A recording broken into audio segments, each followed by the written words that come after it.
Assalamualaikum warahmatullahi wabarakatuh. Perkenalkan, nama saya Sophia Nova Indriani dengan NPM 24126423. Mata kuliah Tafsir Terbawi, dosen pengampu Dr. Masrudin MPD. Pada video kali ini saya akan menyampaikan isi materi yang berjudul Manajemen Pendidikan Menurut Al-Quran. Adapun makalah ini membahas bagaimana Al-Quran memberikan pedoman dalam mengelola pendidikan tidak hanya secara administratif, tetapi juga secara spiritual dan moral. Pendidikan dalam Islam bukan sekadar transfer ilmu, melainkan proses membentuk manusia yang beriman, berilmu, dan berakhlak mulia. Adapun latar belakang dan tujuan makalah, di dalam Islam, pendidikan memiliki peran yang sangat penting karena menjadi sarana pembentukan kepribadian manusia secara utuh. Agar tujuan itu pendidikan tercapai, maka diperlukan manajemen pendidik yang baik. Al-Quran sebagai sumber utama ajaran Islam ternyata telah memberikan banyak prinsip tentang pengelolaan, keteraturan, tanggung jawab, dan kepemimpinan. Oleh karena itu, makalah ini bertujuan untuk yang pertama, menjelaskan pengertian manajemen pendidikan menurut Islam. Yang kedua, menguraikan prinsip dan fungsi manajemen pendidikan dalam Al-Quran. Yang ketiga, menunjukkan contoh penerapan nilai-nilai Al-Quran dalam dunia pendidikan. Selanjutnya, pengertian manajemen pendidikan dalam Islam. Di sini saya ingin menjelaskan pengertian manajemen pendidikan dalam Islam itu dengan secara umum. Manajemen berarti proses mengatur, mengelola, dan mengarahkan suatu kegiatan agar tujuan tercapai secara efektif dan efisien. Dalam perspektif Islam, manajemen dikenal dengan istilah al-tadbir, yaitu pengaturan yang dilakukan secara terencana dan bertanggung jawab. Sedangkan pendidikan Islam adalah proses pembinaan manusia secara menyeluruh, baik jasmani maupun rohani, agar menjadi pribadi yang berilmu, beriman, dan berakhlak.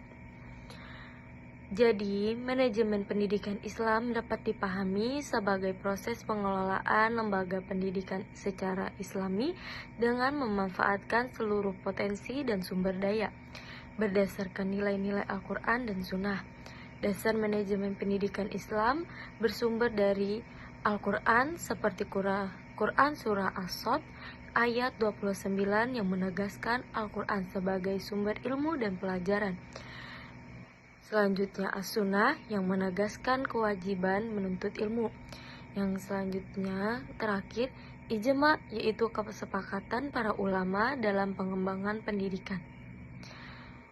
Selanjutnya, prinsip-prinsip manajemen pendidikan menurut Al-Quran. Makalah ini juga menjelaskan beberapa prinsip utama manajemen pendidikan dalam Al-Quran, itu pertama, perencanaan atau planning.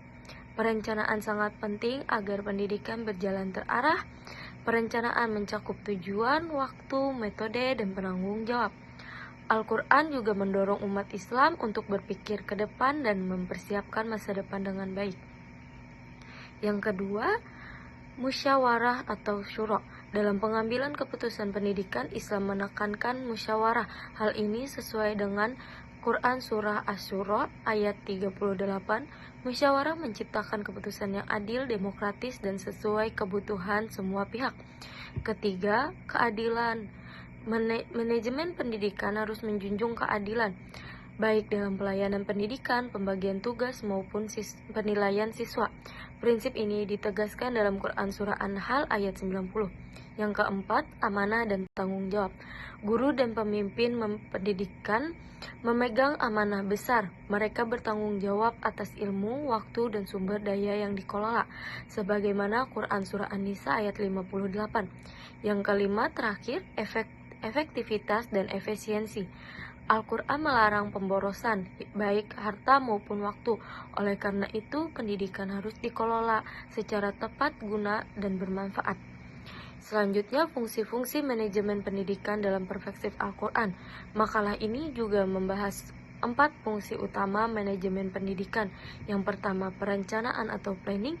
Perencanaan harus matang dan tidak hanya berorientasi ke duniawi tetapi juga ukhrawi sebagaimana dalam Quran surah Al-Harj ayat 18. Yang kedua, pengorganisasian atau organizing. Al-Quran menggunakan istilah safan dalam Quran Surah As-Saf ayat 4 yang menggambarkan keteraturan, kekompakan, dan pembagian tugas yang jelas. Yang ketiga, pelaksanaan atau actuating. Pelaksanaan membutuhkan keteladanan, motivasi, dan konsistensi pemimpin. Pelaksanaan harus berjalan sesuai nilai kebenaran dan tujuan mulia. Yang terakhir, keempat, pengawasan atau controlling. Dalam Islam, pengawasan tidak hanya bersifat manusiawi, tetapi juga ilahi. Setiap tindakan akan dipertanggungjawabkan di hadapan Allah. Selanjutnya, implementasi nilai manajemen Qur'ani dalam pendidikan. Nilai manajemen Qur'ani dalam pendidikan itu sangat relevan diterapkan dalam dunia pendidikan modern. Pemimpin pendidikan dipandang sebagai amanah, bukan sebagai jabatan saja. Quran Surah As-Sod ayat 26 menegaskan bahwa pemimpin harus adil, jujur, dan tidak mengikuti hawa nafsu. Penerapan nilai kejujuran, keadilan, musyawarah, dan akhlak mulia akan menciptakan lembaga pendidikan yang sehat dan bermakna. Selain itu, ayat-ayat tarbawi seperti Quran Surah Al-Alaq, An-Nahl, Al-Imran, dan At-Taubah menunjukkan pentingnya budaya literasi, pengembangan potensi peserta didik, integrasi ilmu dan iman, dan pembagian peran sesuai kompetensi. Yang terakhir, penutup atau kesimpulan. Sebagai kesimpulan, manajemen pendidikan menurut Al-Quran bukan hanya soal sistem dan administrasi, tetapi juga pembinaan akhlak dan tanggung jawab spiritual. Dengan menerapkan prinsip-prinsip Qur'ani seperti perencanaan, amanah, keadilan, musyawarah, dan pengawasan, pendidikan Islam diharapkan mampu melahirkan generasi yang cerdas, beriman, dan berakhlak mulia. Demikian penjelasan singkat isi makalah ini. Assalamualaikum warahmatullahi wabarakatuh.